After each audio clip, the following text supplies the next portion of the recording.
Welcome back. Break से पहले हम बात कर रहे थे खुर्रम दस्तगीर साहब से और ये जानने की कोशिश कर रहे थे कि PMLN जो है वो क्या करना चाहेगी जब ये कोalition बन रही है। दस्तगीर साहब ने बड़े कैटेगोरिकली ये कहा कि हम जल्द अज जल्द रमज़ान के बाद इलेक्शंस की तरफ जाना चाहेंगे और हम बड़े खुश हैं कि इस डूबती किश्ती के अंदर पीपल्स पार्टी और PMLQ साथ खड़े हो गए हैं, क्योंकि अब ये एक एक्यूरेट डिपिक्शन है मुशर्रफ साहब की सियासत की।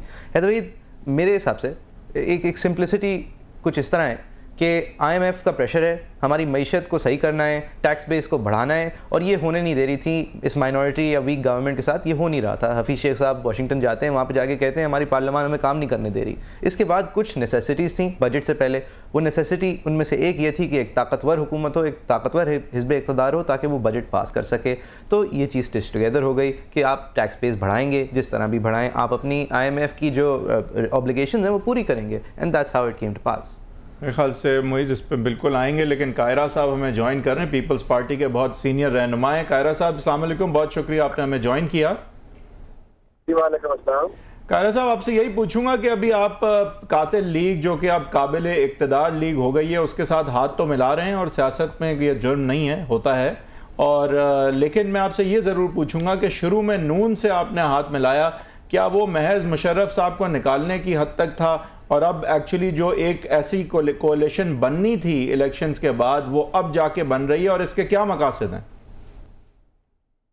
देखिए, हमने PMLN के साथ हाथ मिलाया और हमने आखिरी वक्त तक उस हाथ को थामे रखा। हमने फेडरल गवर्नमेंट में भी PMLN को मुकम्मल तौर पर वोट रखने की कोशिश की। कोई ऐसा इशू नहीं है, हमने उनका पूरा नहीं किया। टाइमिंग बात में आगे पीछे जरूर थोड़ा बहुत जरूर हुई, कुछ थोड़ा बहुत, लेकिन उसके तमाम इश्यूज को एक्सेप्ट किया गया। फेडरल गवर्नमेंट से PMLN हमसे अलग हुई, हम उनसे अलग नहीं हुए, और प्रोविंशियल गवर्नमेंट पंजाब से PMLN हमें अलग किया, हम अलग नहीं हुए। लिहाजा PMLN के साथ हमारा जो हिसाब है वो तोड़ने का नहीं है। उन्होंने हमें छोड़ा है, हमने उन्हें नहीं छोड़ा, और हम पहले दिन से ये बात कह रहे हैं कि हमें तमाम पॉलिटिकल फोर्सेस को साथ लेके चलने की, हमें रिकंसिलिएशन की, और हमें मुफाहमत की सियासत करनी है।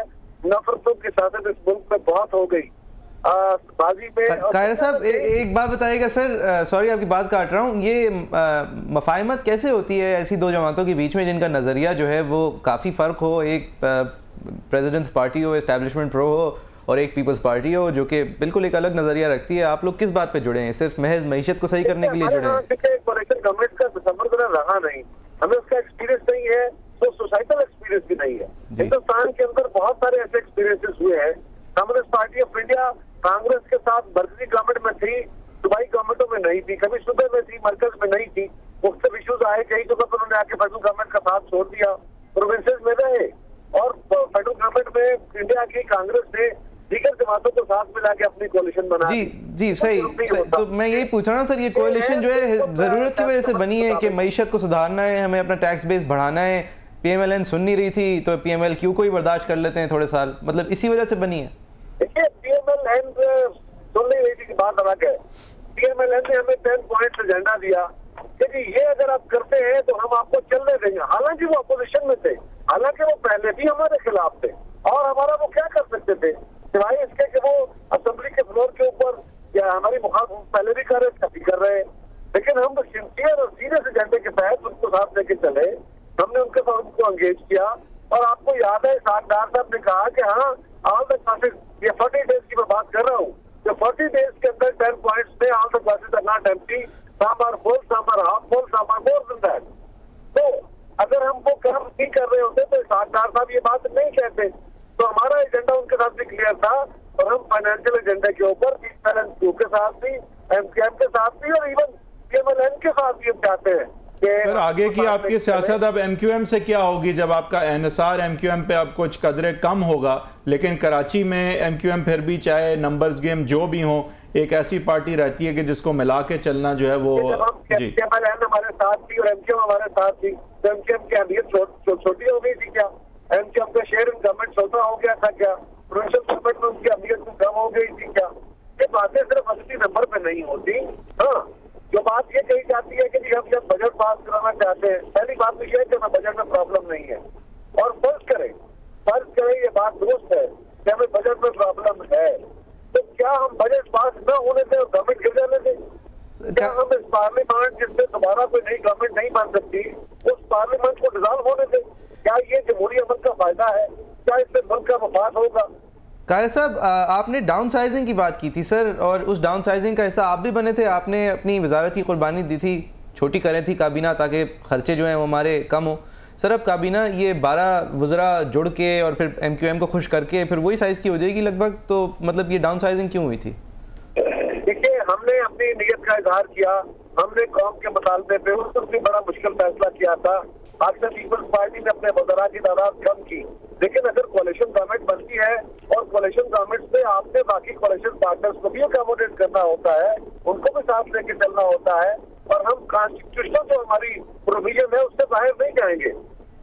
इंशाअल्लाह ताला हम अपनी कॉन्स्टिट्यूशनल प्रोविजन के अंदर रहते हुए अपनी कैबिनेट को फॉर्म करेंगे। सर बजट से अवाम जो है, बजट से क्या तवक्कुआत लगाए अब, जबकि 2 बड़ी जमातें भी मिल गई हैं, तो अवाम के लिए इसमें क्या फायदा है? ये फरमाइए कि अगर मुल्क के अंदर मुस्तकिल गवर्नमेंट होती है, मुल्क के अंदर सियासी इस्तेहकाम आता है, तो मुआशी इस्तेहकाम साथ उसको तस्दीक नहीं करेगा। अगर पाकिस्तान के बजट को पास करने में आसानी होती है, प्रोविंशियल गवर्नमेंट को हम सपोर्ट कर पाते हैं, तो ये क्या हिंदुस्तान का फायदा है? सिर्फ हमारा इक़्तिदार बचेगा, क्या पाकिस्तान के लोगों का इसमें फायदा होगा?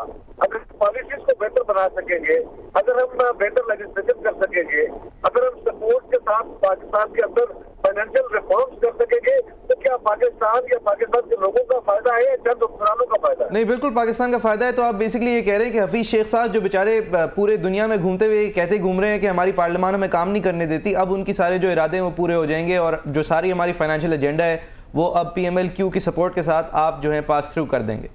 हफीज शेख साहब ने ऐसी कोई बात नहीं कही। वाशिंगटन के अंदर उन्होंने जाके कहा था कि आप parliament prevents us from working. मैं बताता हूँ जी, हफीज शेख साहब ने अमेरिका में ये बात कही कि हमने जो रिफॉर्म्स सिर्फ हमने एडमिनिस्ट्रेटिव मेजर्स लेने थे वो लिए हैं। हमने जो फिस्कल रिफॉर्म्स के लिए जो लीगल इश्यूज थे, जो हमने लेजिस्लेशन करनी थी, क्योंकि हमारे पास अददी बर्तरी नहीं है पार्लियामान के अंदर, और उस वजह से हमको लेजिस्लेशन नहीं कर सके, वो रुकावट है।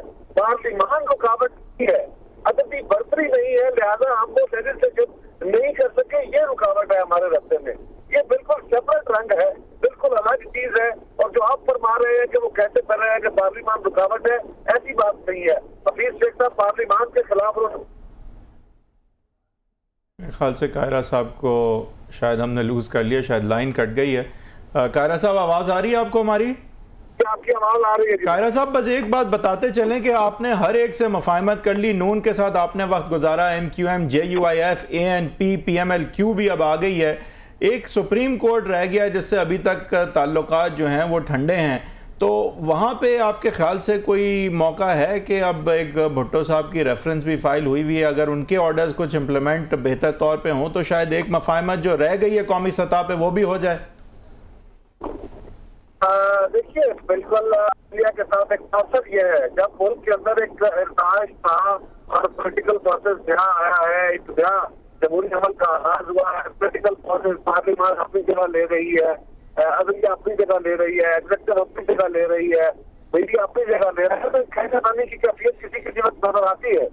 बाई लाख हमने सुप्रीम कोर्ट के सारे फैसलों पे अमल किया है, और जिस फैसले का बहुत जोर से जिक्र किया जाता है कि और जिसको कहा जाता है कि पीपल्स पार्टी अमल नहीं कर रही, ताबूत नहीं कर रही, वो फैसला है NRO का।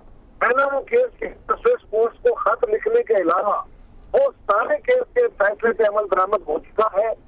हाँ, अगर हमें सुप्रीम कोर्ट ने कहा कि जजेस की तरफ को जो उन्होंने कमेटी बनाई थी, उस कमेटी का फैसले को रिजेक्ट किया, और सुप्रीम कोर्ट ने कहा कि जजेस को अपॉइंट करें, हमने कर दिया, टाइम कर दिया। कायरा साहब बड़ी इंटरेस्टिंग बात आपने की, आपने कहा अलावा इसके कि स्विस कोर्ट्स को हमने खत नहीं लिखा, हम बाकी सब चीजें कर रहे हैं, तो आप ये बात मान रहे हैं कि वो एक आप सुप्रीम कोर्ट के हुक्म की खिलाफ वर्जी जानते बूझते कर रहे हैं? फिर बिल्कुल नहीं मान रहा। तो आपने खुद ही कहा उसके अलावा सब कुछ कर रहे हैं। मेरी बात जरा सुन लीजिए जी। ये बात यही है कि हम सुप्रीम कोर्ट के उस फैसले के खिलाफ रिव्यू में गए हुए हैं, लेकिन वहां स्टे नहीं मिला आपको। कोई आलमी अदालत इंसाफ पे नहीं किया, रिव्यू हमने सुप्रीम कोर्ट के अंदर फाइल किया और बिल्कुल आई है, कानून हक है सुप्रीम कोर्ट के फैसलों का रिव्यू सुप्रीम कोर्ट कर सकती है, करती है, बार बार रिव्यू फाइल होते हैं। कायरा साहब, हमें ज़रा डिस्टर्बेंस जो है वो अनफॉर्चुनेटली एक्सपीरियंस करनी पड़ी है। बहुत बहुत शुक्रिया आपने हमें ज्वाइन किया। It was a pleasure to have you. मेरे ख्याल से मुझे एक ब्रेक की तरह, ब्रेक से वापस आएंगे तो इंशाल्लाह कायरा साहब और दस्तगीर साहब की सारी गुफ्तगू है उसे समाप्त करेंगे। मज़ीद जो है किसी गेस्ट को शामिल करने की कोशिश करेंगे और ये सारे जो डिस्कशन है आज की इसको जोड़ेंगे ऑन एजेंडा 360।